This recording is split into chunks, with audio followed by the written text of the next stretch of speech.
যারা আনম্যারিড, তোমার জন্য এগুলো শোনার চেয়ে বেশি দামি। কারণ এই ডিসিশনটা এত এত গুরুত্বপূর্ণ যে জীবনে যদি এটাতে ভুল করে ফেলেন কখনো, সারাটা জীবন আপনাকে এই বোঝা টানতে হবে যে আমরা এখন কি কি কাজ করলে কিভাবে স্টার্ট করব আর কিভাবে আমরা এটাকে সলভ করতে পারি। এই সলিউশনটা দুই রকম। এক নম্বর হচ্ছে যারা অলরেডি পরিবারে ঢুকে গেছেন তাদেরকে অন্য জায়গা থেকে শুরু করতে হবে। মানে যারা অলরেডি পরিবারে ঢুকে গেছেন আপনাদেরকে তওবা করে ফিরে এসে আবার শুরু করতে হবে। আর যারা পরিবারে এখনও ঢোকেন নাই, আপনারা এখনও সৌভাগ্যবান।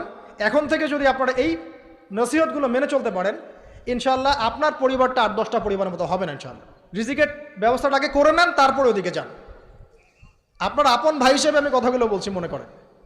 এরপরে আপনি যখন বিয়ে করবেন, বললাম তো মেয়ের জাস্ট দিনদারিতা দেখবেন। হ্যাঁ, এর উপর যদি সৌন্দর্য থাকে আলহামদুলিল্লাহ, বংশ ভালো হয় আলহামদুলিল্লাহ, মেয়ের অর্থ সম্পদ আছে আলহামদুলিল্লাহ। যদি এগুলোর কোনোটাও না থাকে, দিনদারিতা থাকে, জাস্ট ওটাকে দেখেন, আর কিছু দেখার দরকার নেই, কিছু দেখার দরকার নেই। এরপরে আরেকটা কথা বলতে ভুলে গিয়েছি যে আপনি এই লেভেলে যাওয়ার আগে নিজেও পবিত্র থাকার চেষ্টা করেন। আপনি নিজে জেনায় যায় না, নিজে পর্নে যায় না, নিজে হারাম অ্যাফেয়ার্সে যায় না। যদি আপনি যান তাহলে আল্লাহ পাক কিন্তু আপনাকে পবিত্র স্ত্রী নাও দিতে পারেন। এটাই আল্লাহ পাকের নীতি যে একজন পবিত্র মানুষ পায়। ঠিক আছে, যে যেমন আল্লাহ পাক তাকে তেমন মিলিয়ে দেন, এটা আল্লাহ পাকের একটা সুন্নাহ। এর ব্যতিক্রম হতে পারে, কিন্তু আপনি যদি পবিত্র না থাকেন আপনি পবিত্র স্ত্রী নাও পেতে পারেন। তা আপনি আগে নিজে পবিত্র থাকেন, তারপরে আপনি এখন মেয়ে দেখেন। আলহামদুলিল্লাহ, বললাম দিনদারিতা প্রাধান্য দেন। এখানে হাদিসে এটা বলা হয় নাই যে 4টা গুণ দেখে বিয়ে করো, বরং বলা হয়েছে 4টা গুণ দেখে সাধারণত বিয়ে করা হয়। ঠিক আছে, করো আদেশটা এমন নয়, ইনকাহ কথাটা এমন নয়, বা ইনকাহু এমন নয়, তুনকাহু মানে বিয়ে সাধারণত করা হয়। কেউ টাকা দেখে, কেউ সৌন্দর্য দেখে, কেউ দেখে বংশ, তুমি দেখো দিন। নবীজি বলছেন তুমি দিন দেখো, না হলে তোমার হাত ধুলোয় ধূসরিত হবে, মানে ধ্বংস হয়ে যাবে তুমি।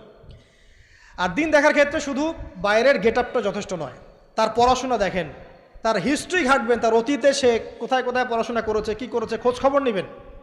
হুট করে তাড়াহুড়া করে কোনো ডিসিশন নিয়ে ফেলবেন না, এটা খুব ভুল করে মানুষ। ঠিক আছে, তার হিস্ট্রি ঘাটেন যে সে কোথায় পড়াশোনা করেছে, কি করেছে না করেছে, তার পরিবারের বায়োডাটা ঘাটেন, তার পরিবারের সদস্যরা কেমন, নামাজ পড়ে কিনা, তার ইসলামের প্রতি কেমন ধারণা পোষণ করে, তার মাকে দেখেন, তার মা পর্দা করে কিনা, তার মা ইসলামের উপর আছে কিনা, তার নানিকে দেখেন, তার পরিবারবর্গকে দেখেন, তারপর আপনি ডিসিশন নেওয়াটা সহজ হবে।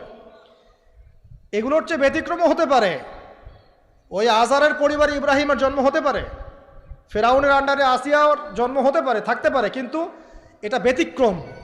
নর্মালি কিন্তু সবসময় এমনটা হয় না। যে প্যারেন্টিংস দিয়ে তারা বড় হয়েছে, ওই প্যারেন্টিংস তাদের মধ্যে থেকে যায়। এই কারণে মেয়ের ব্যাপারে খুব সেন্সিটিভ থাকবেন। আগে পুরো বিষয়গুলো ঘেটে নিয়ে তারপরে আপনি কোনো জায়গায় পা দেন। তারও আগে ইস্তেখারা করবেন আল্লাহর কাছে, যে আল্লাহ আমি তোমার কাছে ইস্তেখারা করছি, আমি জানি না যে কোনটা আমার জন্য ভালো হবে, কোনটা খারাপ। আল্লাহ এটা যদি আমার জন্য ভালো হয় সহজ করে দাও, যদি খারাপ হয় আল্লাহ দূর করে দাও। নিজের উপর চাপ নিয়েন না। তারপরে যদি দেখেন আলহামদুলিল্লাহ দিনদার, আর ডানে বামে দেখার দরকার নাই। যদি আপনি আপনার মনের মতো দিনদার পবিত্র একজন মেয়ে পেয়ে যান, আর যদি সে সুন্দরীও হয় মাশাআল্লাহ, আর ভালো বংশের হয়, তাহলে সারাটা জীবন তাকে নিয়ে কাটিয়ে দেন, সারাটা জীবন তাকে নিয়ে কাটিয়ে দেন, আপনি হ্যাপি হবেন ইনশাআল্লাহ। ডানে বামে দেখার আর দরকার নাই। যদিও একাধিক বিয়ের অনুমতি আছে, কোরআন সুন্নাহয় সব কিছুই আছে, কিন্তু এখন বাস্তবতাটাও বুঝতে হবে। কীরকম, যে কোরআন সুন্নাহয় এমন অনেক কিছুই আছে যেটা বাস্তবে ইমপ্লিমেন্ট করাটা এতটাও সহজ না। যখন যারা করতে যায় তাদেরকে অনেক অনেক হ্যাসেল পোহাতে হয়, কারণ সমাজটা যেহেতু এমন না, যে কোরআন সুন্নাহয় আছে যদিও, কিন্তু সমাজটা এমন না, তখন ওই ব্যক্তি কোরআন সুন্নাহ মানতে গেলে দেখা যায় সমাজ থেকে ব্যাপক হ্যারাসমেন্টের শিকার হয়। যদিও এটা তার দোষ না, এটা আল্লাহ পাক তাকে হয় পরীক্ষা করছেন, অথবা এই ওসিলায় তার গুনাহ মাফ করবেন। কিন্তু নর্মালি যেটা চলছে, এখানে আপনি আপনার বেস্টটা নেন, যেটা অপশনাল সেদিকে যাওয়ার দরকার নেই। এটা আমার নসিহত। কারণ সবার ওই শক্তি সামর্থ্য থাকে না যে সব কিছু সুন্দর মতো টাইটলি হ্যান্ডেল করতে পারবে।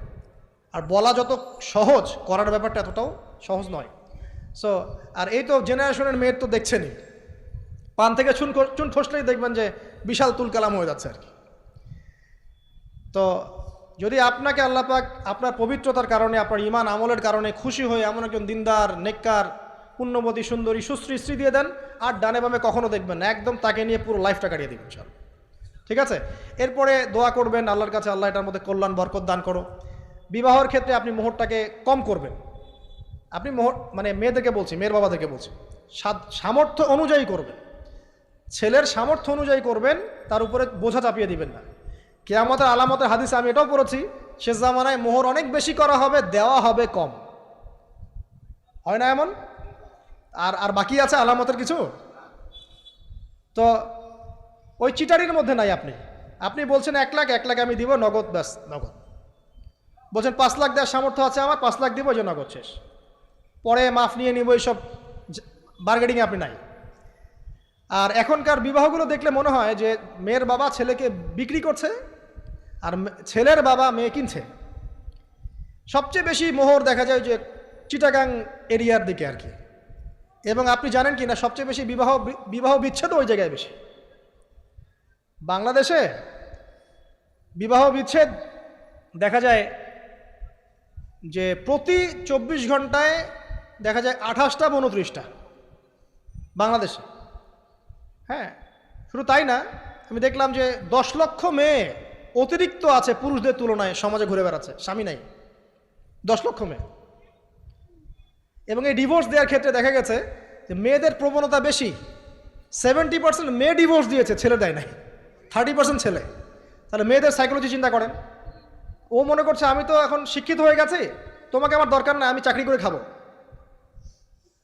খুব বেশি শিক্ষিত দরকার নাই আপনার, দিনই শিক্ষা আছে কিনা ওটা দেখবেন। ফ্যামিলিস্ট মেয়েদেরকে নেওয়ার দরকার নাই, আপনি নেবেন ইসলামিক অনুশাসনে চলে এমন মেয়ে। এরপর যখন পরিবার স্টার্ট হবে, আল্লাহর কাছে বরকত চাবেন, বিয়েটা সহজ করে নেবেন। যে বিয়েতে খরচ যত কম, সে বিয়েতে আল্লাহর বরকত তত বেশি। হাদিস। অলিমা হবে, মাশাআল্লাহ, আপনার বিবাহিত জীবন মোবারক হোক, দোয়া করি। এরপরে দেখবেন উভয়ের মাঝখানে আল্লাহ পাক আপনাদের মাঝখানে ভালোবাসা ঢালবেন ইনশাআল্লাহ। সূরা রুমের মধ্যে আল্লাহ পাক বলেছেন, ওয়াজআলা বাইনাকুম মাওয়াদ্দাতা ওয়া রাহমা, আমি আল্লাহ স্বামী স্ত্রীর মাঝখানে ভালোবাসার ভ্রাতৃত্ব ঢেলে দিয়েছি। এটা আল্লাহ পাকের একটা আয়াত, নিদর্শন। এই ঢেলে দেওয়া মানে কিন্তু আবার সেই ঢেলে দেওয়া নয়। কথা কি বুঝতে পারছেন? আচ্ছা, তারপরে আসেন, এবার আপনি পরিবার গঠন করেছেন। এখানে আমি